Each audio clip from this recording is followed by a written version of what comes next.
So we're going to talk about understanding personality in the workplace. And so this is actually like such a big and important topic because we're talking so much about working in teams, about being a cultural fit, about working with supervisors and finding a mentor, and understanding personality in the workplace is such a great tool to really help you guys as you go forward in your careers and in your schooling.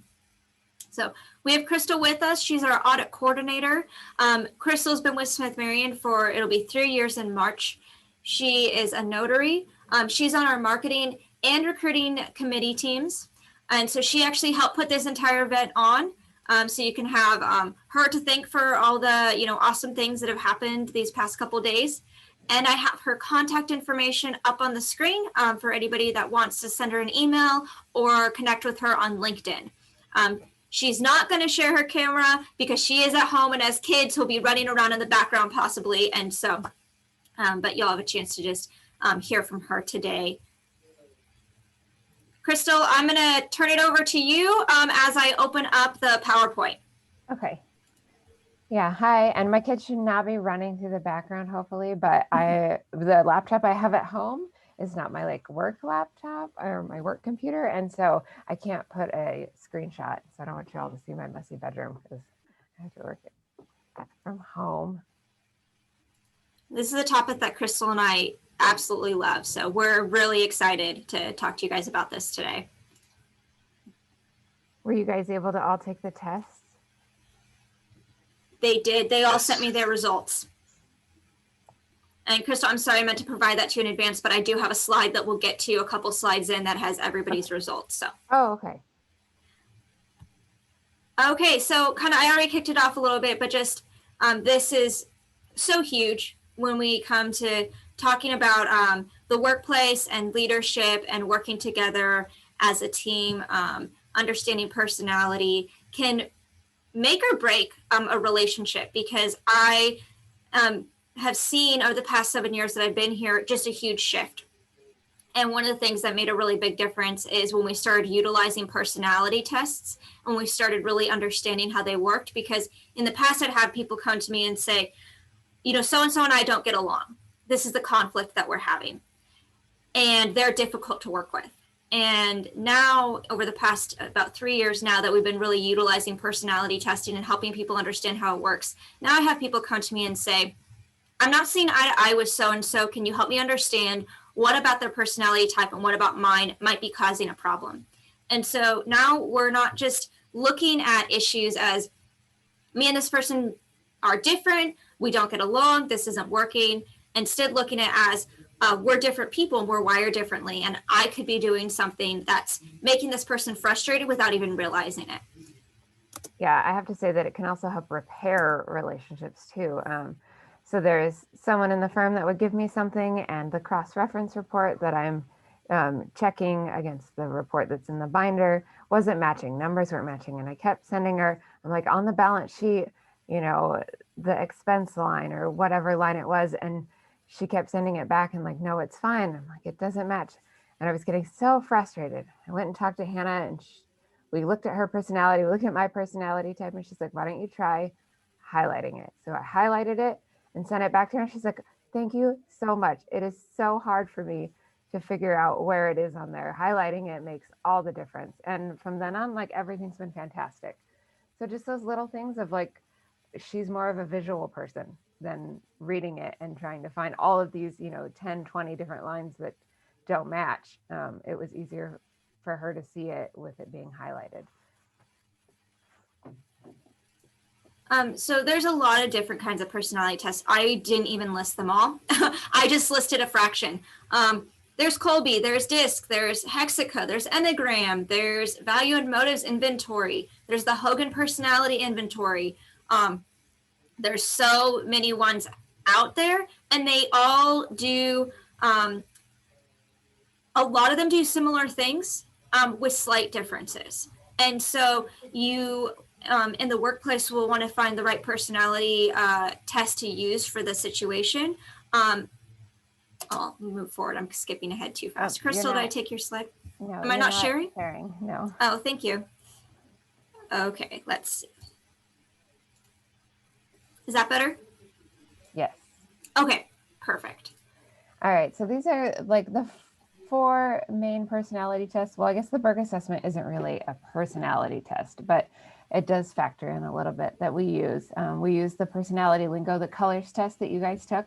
It's really quick to take. It's like 5 minutes, I think. And it gives a very basic but really good insight on people.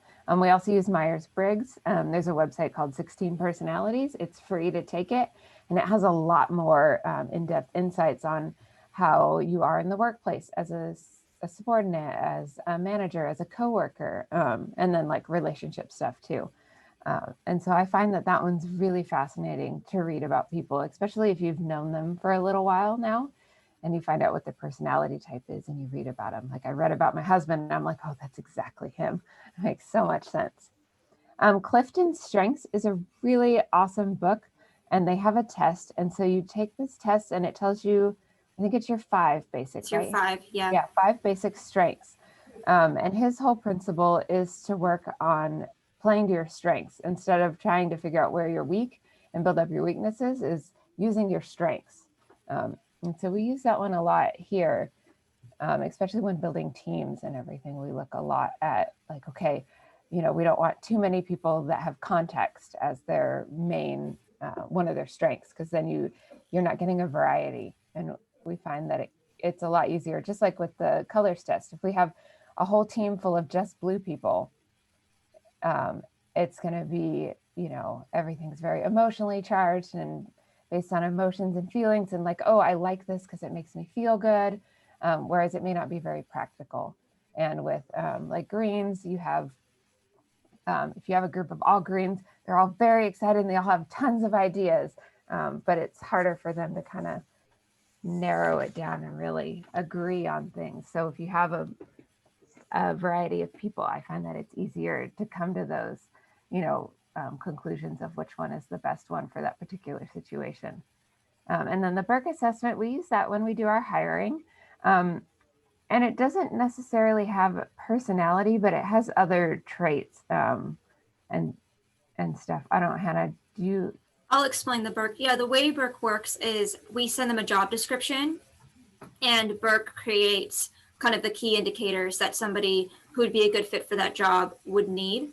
And so when you take the Berg assessment, it's going to measure your analytical, your personality, your integrity, a lot of different things. And then it'll, put you in a profile and show how you match up to the job.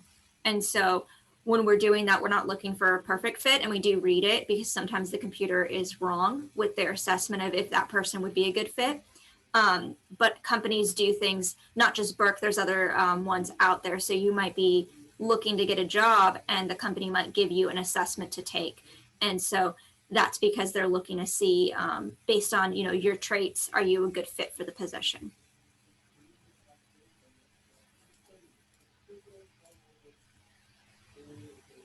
Is this me? Yeah, that's me too. Okay.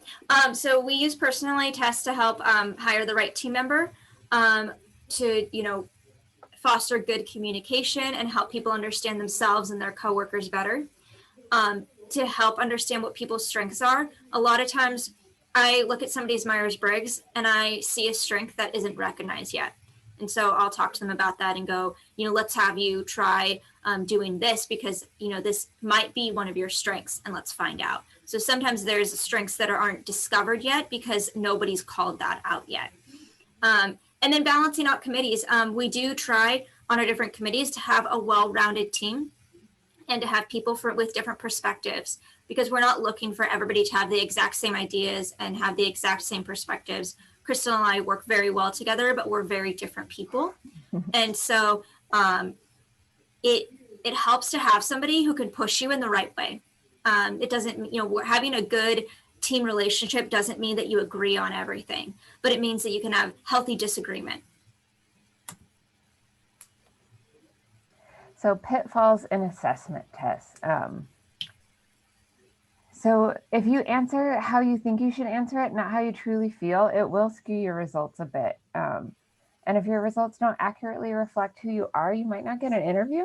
Or if you do get an interview, and your answers don't really match up, they'll think that you're not being truthful or that you're being fake. And if you get hired based on that assessment and it's not correct, you might find that you're not a good fit for the company or the work that you've been assigned to do. So I had a situation when I was younger. I wouldn't do this now, but when I was younger, I had a friend who had taken an assessment for Best Buy because he really wanted to work there. He really liked tech, and he failed the assessment. So when he applied to Circuit City, he asked me to take the assessment for him. So I took and passed the assessment, and he got the job. A few months into it, he was let go, and he actually didn't even like the job that much. It was a sales job, and he just wasn't cut out for it. He wasn't the right fit for it. And he ended up applying at Vaughn's, and he took the assessment himself. He ended up getting hired. He ended up loving the job and becoming a supervisor there. So the assessments aren't just, like the math one, if you're good at math, that one, if somebody took it for you, it probably wouldn't be that different, except for, if you got to the job and you needed to do math and couldn't do math. But the personality ones are very important. Like even with our, we just hired a audit assistant for the audit team, but that person has totally different qualities and traits than our front desk receptionist. And so it's just, if you answer it truthfully, you're going to get put in a job that you're more likely to love and fit well in. And I know with us, we've had some people take the assessment for one job, and we knew we had another job coming up that would be very similar for our tax interns. And so we're able to keep their results and interview them for a job that we feel like they would be a better fit for. Some of the personality styles in personality lingo are thinker, planner, mover, and connector. And you'll hear us call them green, yellow, orange, and blue. We pick this one to do in the workplace because we feel like the best personality test is one that's easy enough for everybody to learn and understand and apply. Because we could do something a lot more complex with a lot more personality types, but it's hard to get an entire workplace up to speed with what, maybe 16 to 20 different personality types are like. You might have one or two people that are experts, but you could take pretty much anybody in a workplace and teach them these 4 personality types, and they'd be able to apply it pretty well. So for us, we feel like it's better to go a little more broad so that it can be applied more easily in the workplace. And this is an overview. You can see you guys, I wasn't surprised just from the interactions with everybody. Very well balanced, very different, people here, which is a good thing. It is really good to work with different kinds of people. And, when we build our teams, we do look for, people who'll be a good fit, but not necessarily people with all the same personality types. And so you can see, you list them in from, top to bottom, because you have your first and second top, and then you have your ones that are the 3 and 4, which aren't going to be as primary. So you can see Drake, Ryan, and Joshua, connector is your number 1. And then you can see Amy, her number 1 is a planner, and Roberto's number 1 is a thinker. And it is more common in an accounting firm that you won't find somebody with mover as their top. It's possible, but it's just going to be more rare, only because movers do tend to do really well in sales roles. And we'll get more into that later. So the connector, the blue, which I am a blue, I'm a connector. Usually connectors are empathetic, right, Hannah? Yeah, yes. Empathetic, supportive, thoughtful, inspiring, passionate, creative, friendly, the peacemaker. I know I definitely am the peacemaker. I don't like it when anybody's upset at the office. So I try to make everybody happy. People, they want to include everyone. And they want I desire meaningful personal connection and cherished relationships. I seek authority and acceptance. I rely on my emotional wisdom and keen intuition to help me make decisions that feel good. And I aspire to find purpose in my life and develop my unique identity. I'm passionate about all the possibilities life has to offer. Those are just a few things for the connectors. And then Actually thought I organized as a different order, but that's okay. So a thinker, I'm a thinker.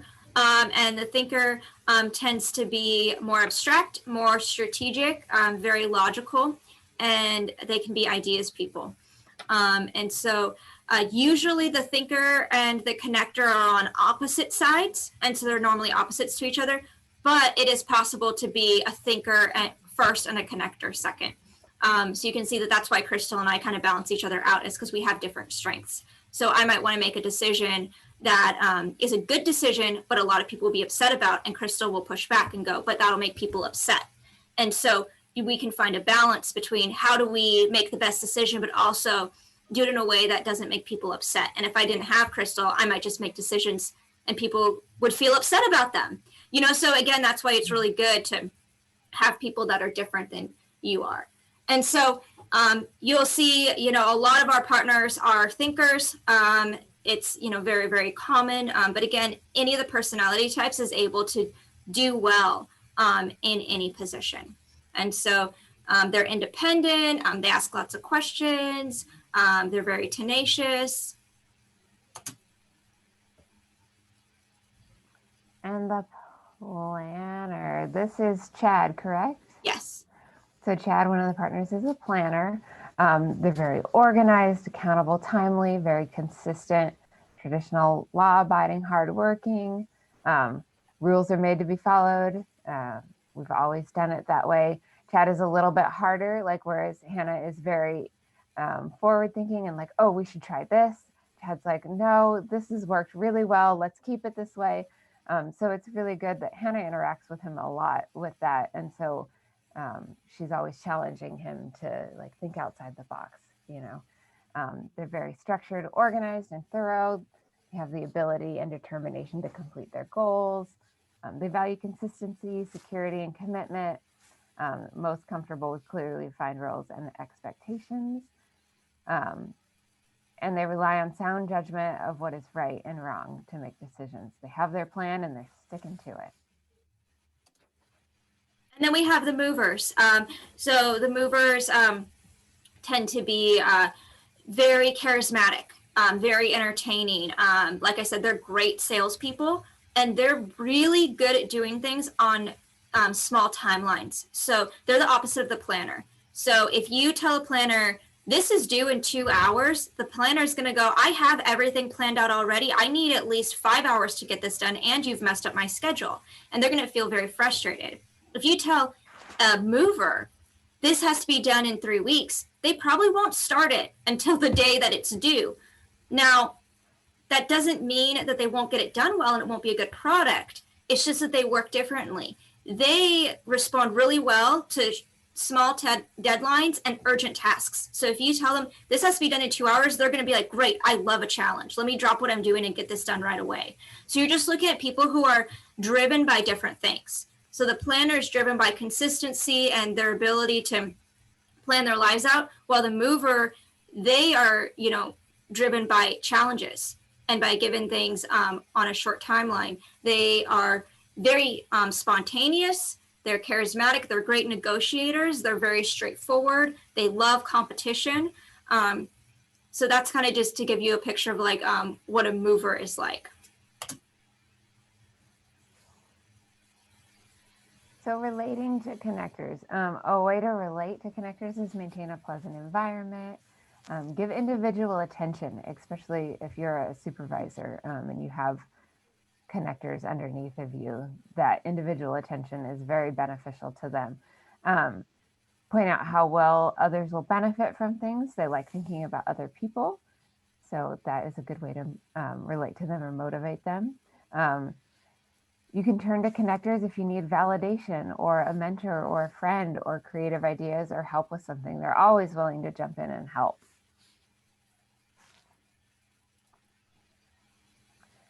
Communicating with connectors. Start by connecting.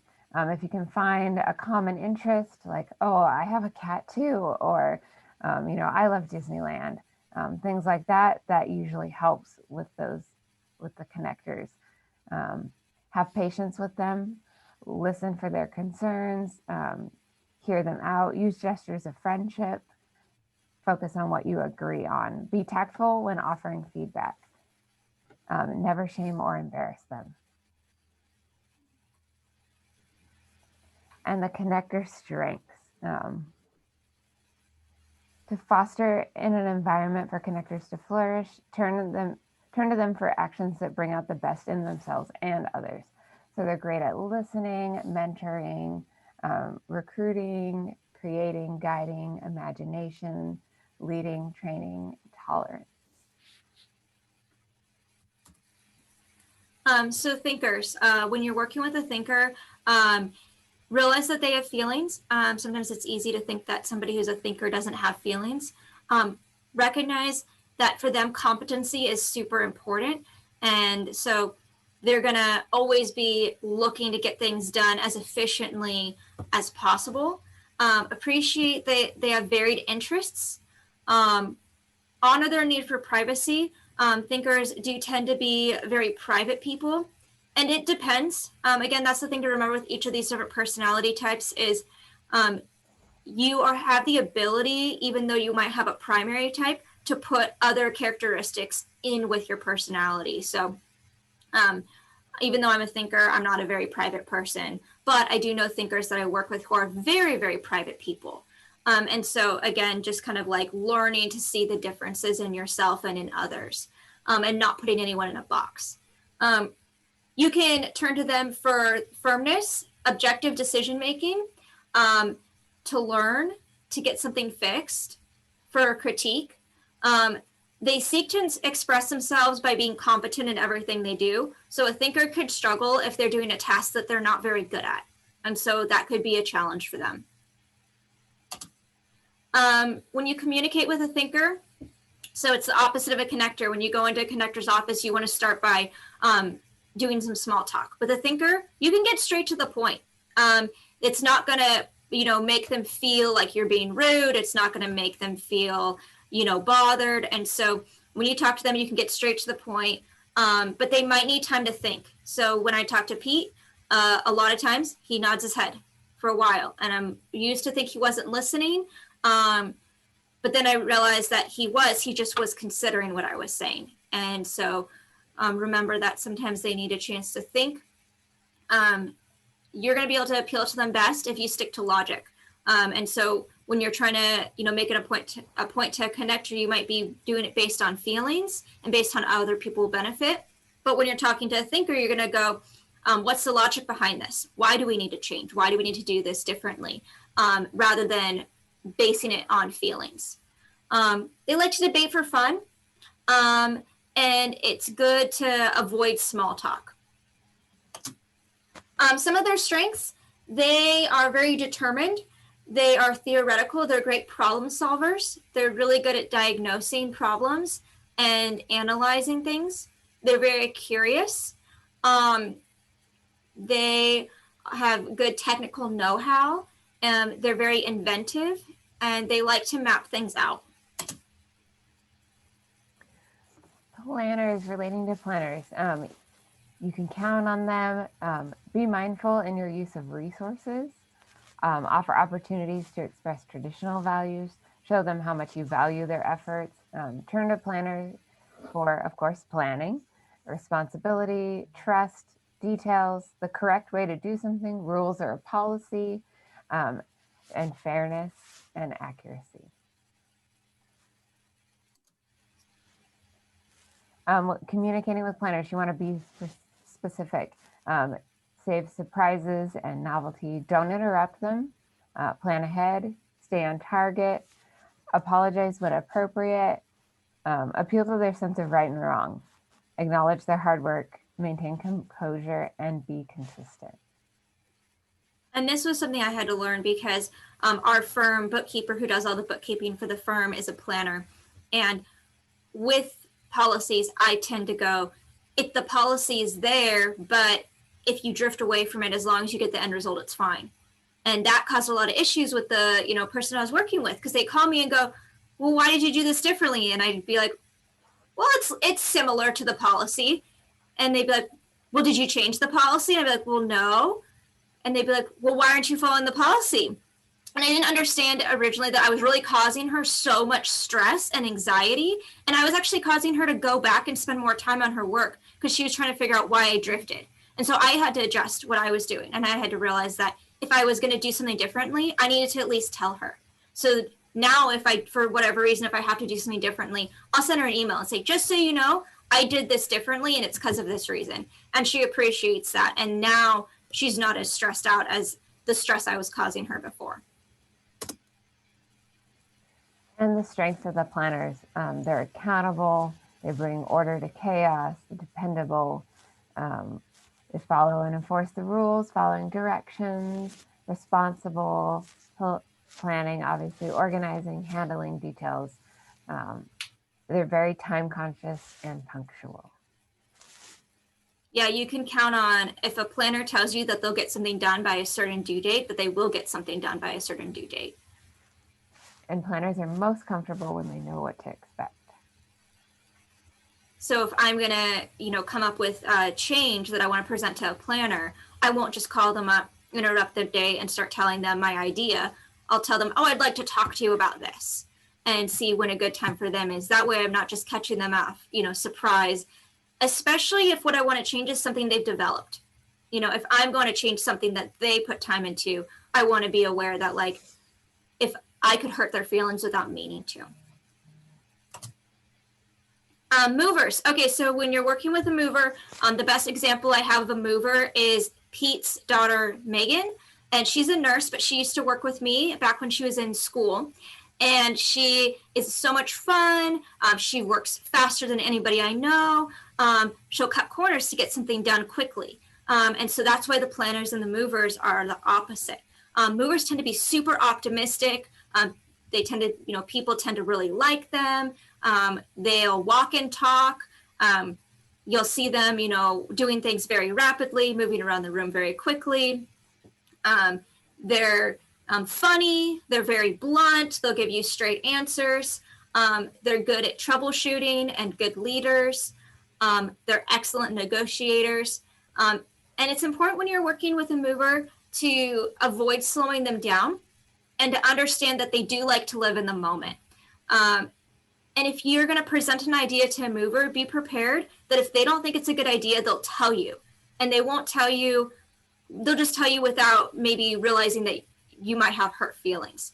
So that's okay, but you just have to kind of be aware of that. And if you want them to accept your idea better, you should include them in the idea creation process. So instead of saying, oh, I think we should do this process this way, you should say, hey, I'd like to solve this problem, because they'll come alongside you and help you solve the problem rather than you creating a new process and then at the end having pushback. When you communicate with a mover, try to lighten up. Try to take everything that they say with a grain of salt. They're very good public speakers, so it's good to give them an audience. Make it a challenge. Use sound bites. Try to not talk on for too long because they could get distracted. And some of their strengths. They're very assertive. They're very decisive. They're determined.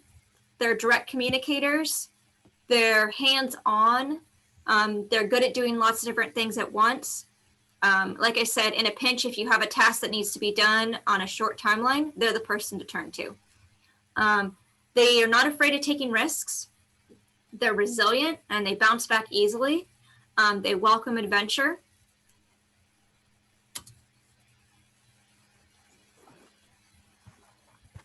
So working with different personalities, the first step is to identify. Sometimes if you just pause for a minute and pay attention to what they're saying or how they're reacting, you can kind of tell what type of personality, which of the four they are. Step 2, clarify, look for information. Step 3, modify, adjust your approach. So like, I did with the coworker with, the highlighting of the changes and stuff, modified my approach, stopped and looked around and like, okay, this isn't working. How can we do this a different way? Step 4, apply, practice for success.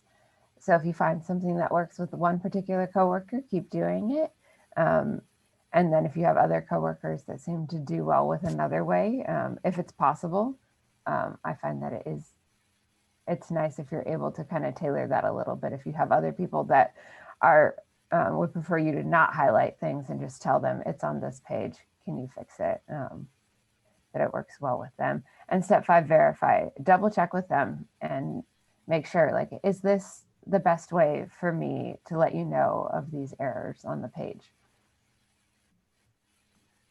Yeah, I mean, and the main thing is it's difficult to change other people, but you'll find that if you make accommodations for others and you're self-aware and you're the one who's adjusting your approach, that you'll build great relationships with people. And so it's really important to not get yourself in a situation where you're a victim, where you're going like, I'm the only one doing this, no one else is doing this, because you'll get ahead and you'll move forward in firms because you're doing the things that other people won't do. And because you're the one who is self-aware and adjusting their approach. So just remember that in a career, take other people's failures or laziness as an opportunity for you. Because like Doug was talking about before, like people will see that you're the one, you know, who's consistent and trying, and people will see that you're the one who works well with others. And it's also part of like being a good leader is knowing the people that are under you and realizing that, you know, assigning them a task in a certain way may make it hard for them to be successful. And if you're their leader, you're responsible, you know, to find the way to get them to produce the best results. And sometimes that's just as simple as, you know, changing the way you assign the task. And then the last one is don't use personality as an excuse. I've, you know, over the years heard people say things, I'm just this way. You know, I'm just an impatient person, or I'm just, you know, easily irritated. And it's important that when you identify something in yourself that you use it as an opportunity to learn and grow, not as a, well, I'm this way and I'll always be this way. You have the opportunity to expand your less dominant styles. And as you get older and older, you actually get more of the different personality styles weaved into your personality. The younger you are, the more you're kind of maybe set in like one specific way, and a lot of the different things might be a little more exaggerated. But as you gain experience in life, you'll learn how to adapt, and you'll learn how to, you know, like for me, I'm not a naturally organized person, but I have been able to have a C in organization. I would, you know, like Doug said, you know, you move your F's to C's. I've been able to bring my organization level to a C to where it's manageable, but it's, you know, important that we're growing ourselves and using not just this one, but personality testing as a tool. Make accommodations for others. Like I said, you can't make people act a different way, but you can choose to, you know, treat people differently, and you can choose to make accommodations for others. And be aware of yourself. Be aware of how you're coming off.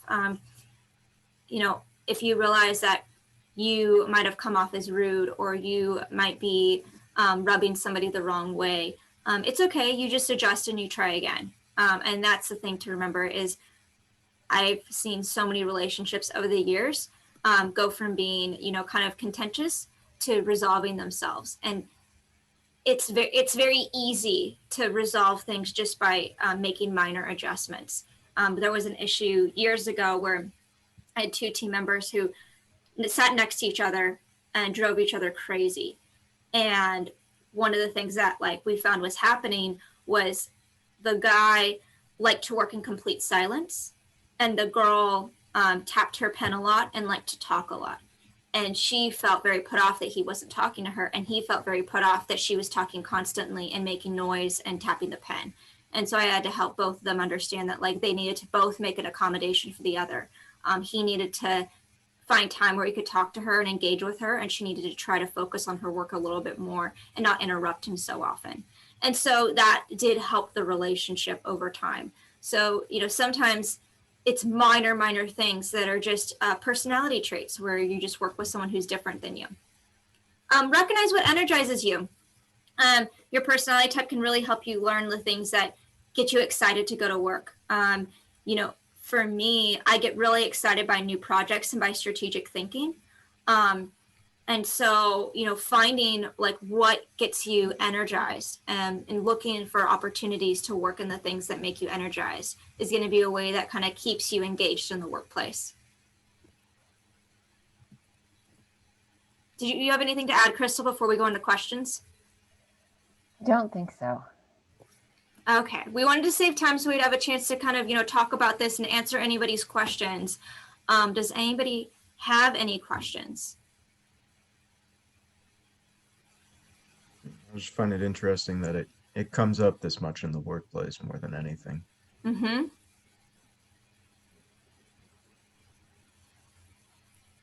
Did you guys, as you were kind of like hearing about the different types, like see yourself in the different types? Most definitely. Yeah. Not at all. Of course not. I'm not lying. Let's see, because I think, Joshua, are you blue? Yeah, you're a connector. Mm-hmm. Yeah. I feel like I could swap between blue and green. Yeah. Pretty commonly. Yeah. Which is weird, but yeah. Felt a little more orange, but I guess I'm not there. We'll see. Well, and the thing too is it's just a 5-question test. What were you gonna say, Joshua? Now I kind of want to look in to see how much has changed over the years, because when I did like, go ahead. ahead, sir. No, go ahead. I insist. Oh, okay. No, I was definitely like a connector, and then like probably like a thinker. But then after having a kid, I just naturally became a mover, and I just every day I'm just going and like trying to get everything done.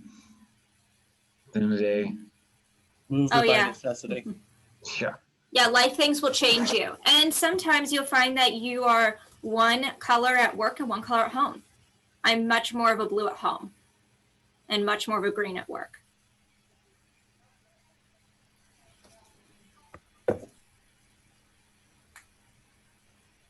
What did you think, Roberto? Yeah, it's definitely interesting. I do see myself as like green. I see a lot of like attributes within that.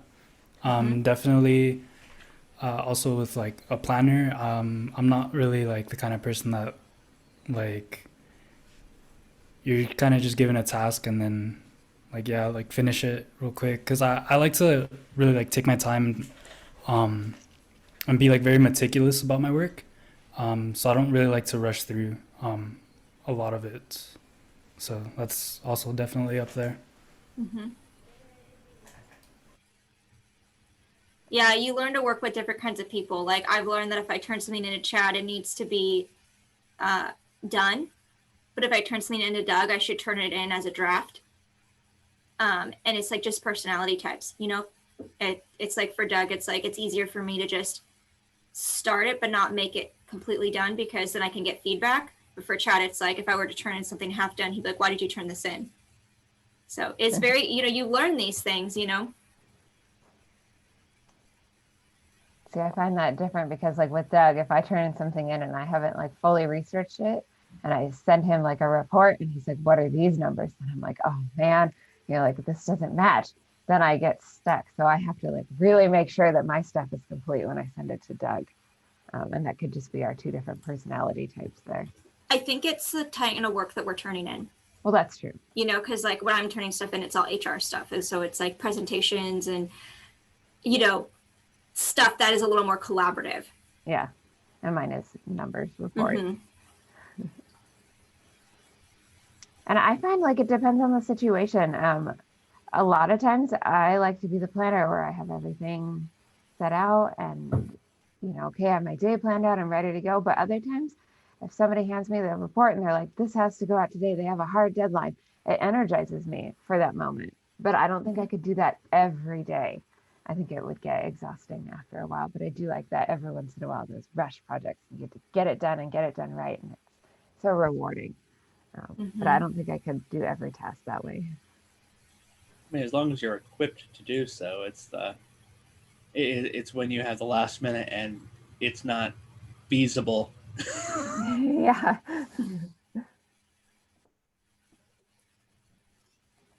But that's why I'm not a mover.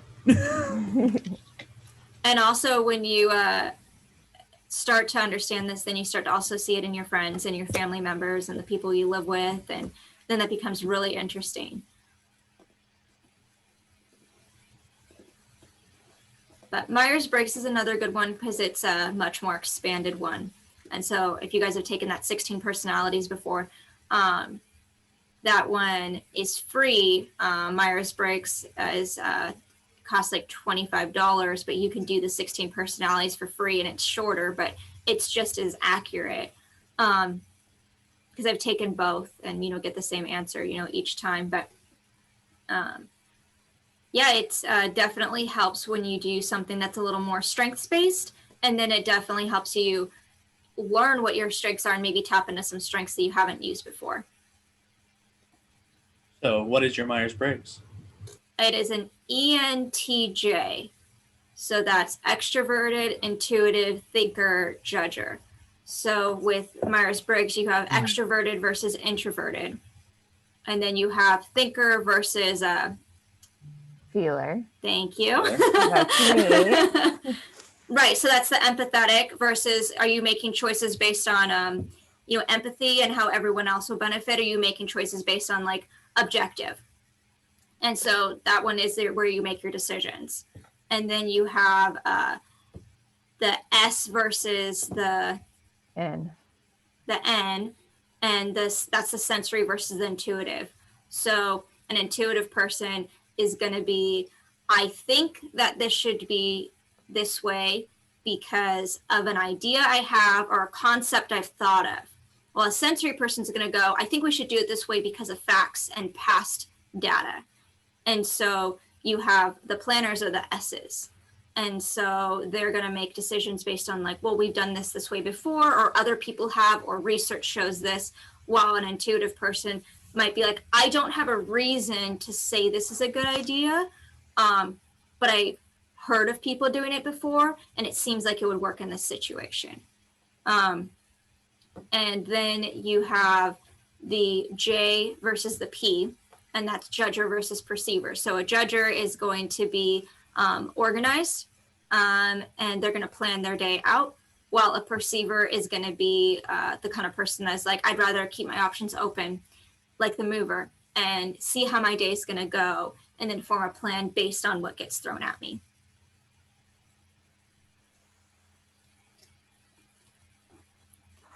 Has anybody else ever taken the Myers-Briggs before? I took it for my organizational behavior class, but I can't remember my results. I know it's probably along the lines of extrovert and thinker, but yeah. Yeah, you were probably an ENTP.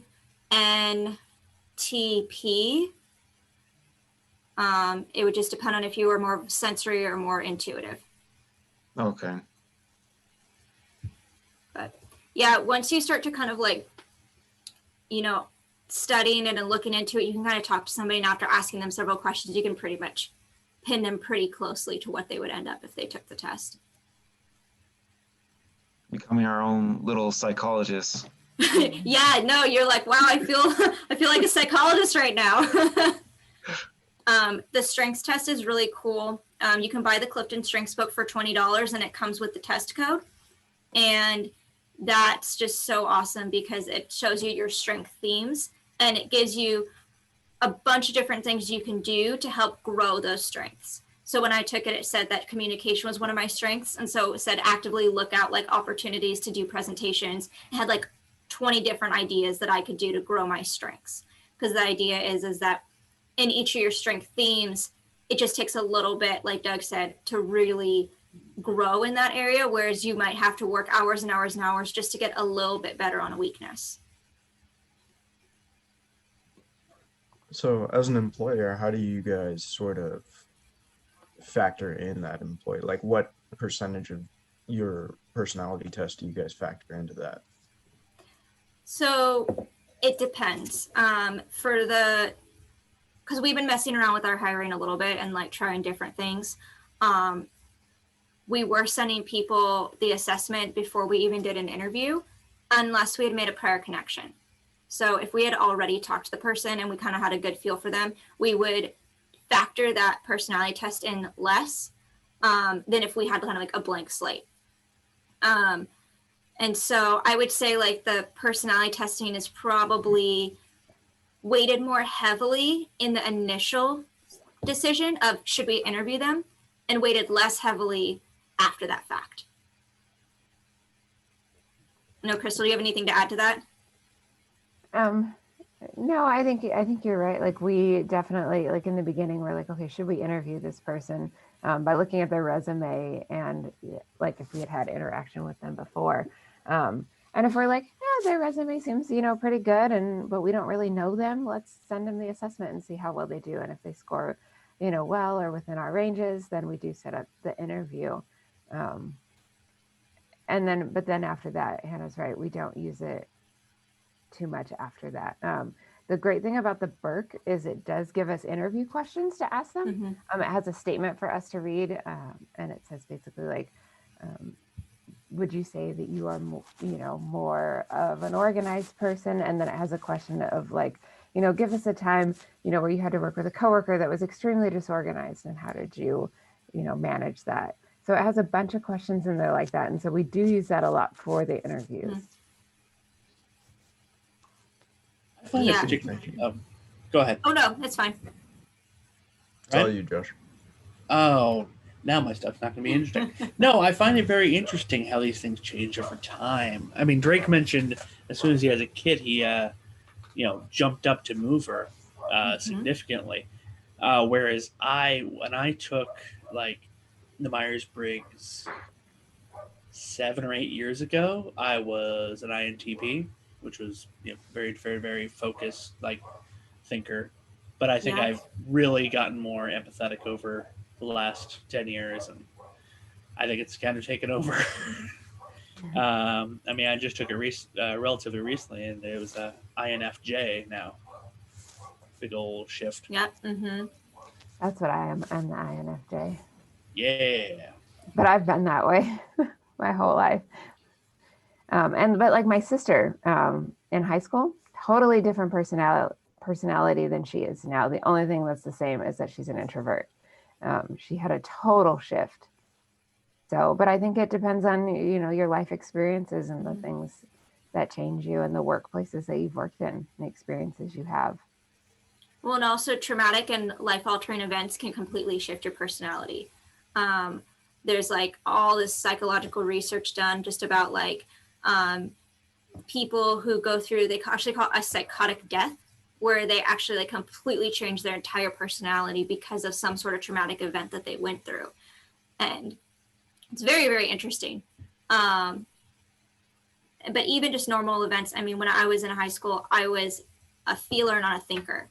And then very shortly after high school, I became a thinker and lost all that empathy. Like very, very, very, very low empathy. Like I like regressed on the empathy scale. And then now I've slowly built it back up over time, but I'm still not a naturally empathetic person. That's why I have Krystle. I know. She's the thinker and I'm the feeler.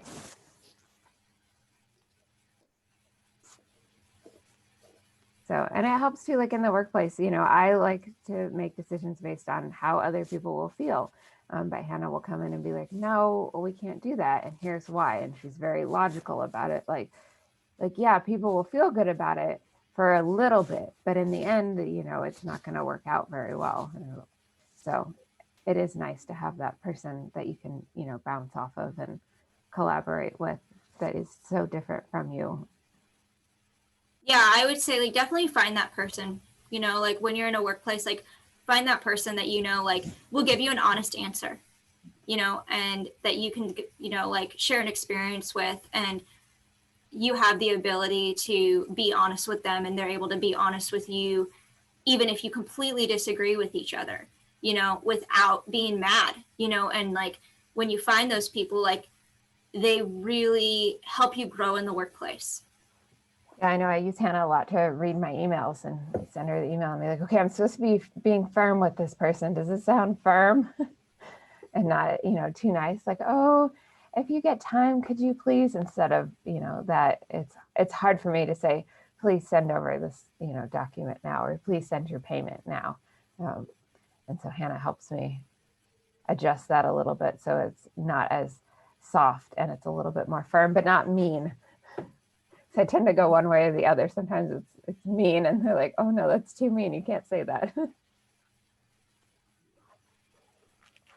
Yes, I do find sometimes when you're trying to adjust your approach to something that's not natural to you, sometimes it's easy to swing way too far to the other side, not just land in the middle. But yeah, workplaces use all kinds of different testing. I know somebody who did one where she had to go through a series of bad events. Things like, would you poison a water supply or strangle a person? And she had to say like which one she would do. It was for like just an HR job. It wasn't for a government job or anything like that. And she said it was the weirdest thing she's ever done before. And afterwards, they're like, you passed. And she's like, oh, this is weird. Now do it. Yeah, she was just like, this is like very, she's like, do I want to work here? But yeah, she said it was like all these like things going from like, you know, would you, you know, like run over a bunny, like weird stuff like that. And she was like, what the heck? So companies do all sorts of weird things to figure out, you know, who you are. But that was one of the weirder ones. I've never even come across anything like that. So I don't know if they had that like custom made or if they had like an issue with sociopaths in the workplace. And so they were trying to keep that from happening. But Didn't we end up, a few of us end up taking that sociopath test? yeah, we were just having fun.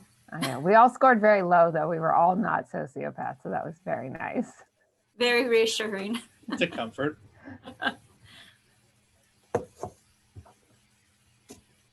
But yeah, any other kind of just thoughts or anything you guys kind of thought about, you know, how you could apply this, you know, like in even just in school?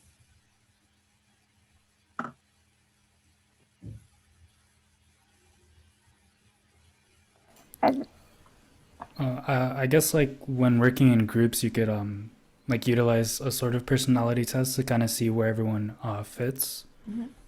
So Especially group projects.